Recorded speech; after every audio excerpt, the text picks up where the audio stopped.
Welcome to Mental Makeover Radio, your go-to destination for meaningful conversations about mental health. I'm your host and your trusted therapist bestie, Cecilia Mannella. Join us as we explore the complexities and messiness of human experience by addressing your questions and concerns. I'm here to provide a straightforward and practical therapy advice. So grab your favorite beverage, whether it's tea, coffee, or whatever tickles your taste buds, and get ready to embark on a mental makeover. Hi, and welcome to Mental Makeover Radio. I'm your host, Cecilia Mannella. Thanks for tuning in today to our journaling prompt episode, which I'm releasing every Thursday to follow up from our episode on Tuesday. So this week's episode, we talked a lot about boundaries. And I want to give you some food for thought quickly on some journaling prompts for boundaries. Now, first, you want to take some inventory of where things are at. So you can ask yourself, which areas already have boundaries in my life, and which relationships do I have boundaries already? And if you do have a few relationships that perhaps have some really good boundaries, you want to ask yourself, what is it about these relationships that has made it easy to set boundaries, or has made it feel a bit more seamless or not as hard?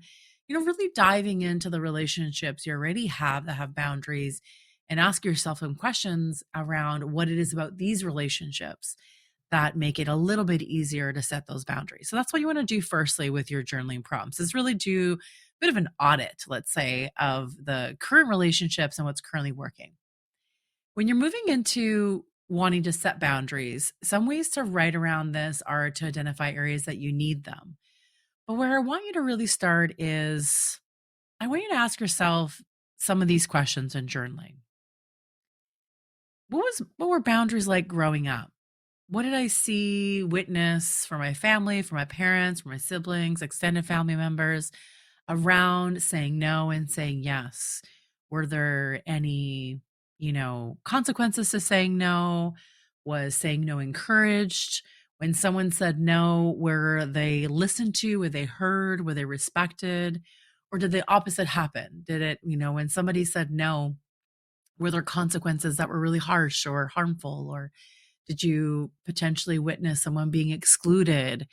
It really is going back to the root in your childhood around what it is that you saw, what is that you observed, and what were the rules that you kind of intuitively took into you. Sometimes a lot of things about boundaries are not things that people actually say or do, but it's about the silence of things, of the absence of them, and what that actually means.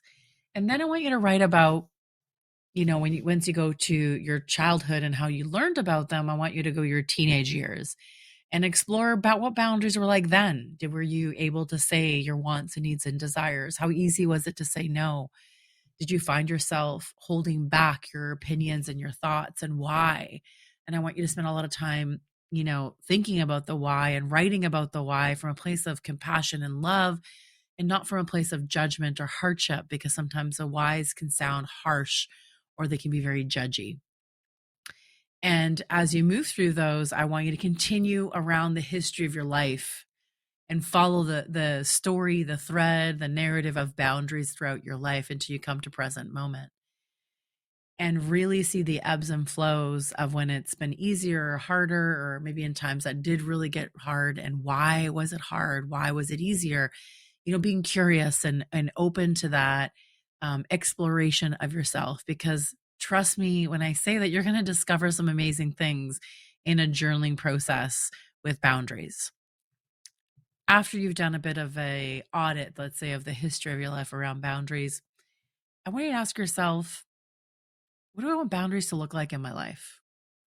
Not, what any other influencer might say, or anyone would say, a therapist or a coach or anybody like that. I want you to ask, what do you want? What do you want boundaries to look like?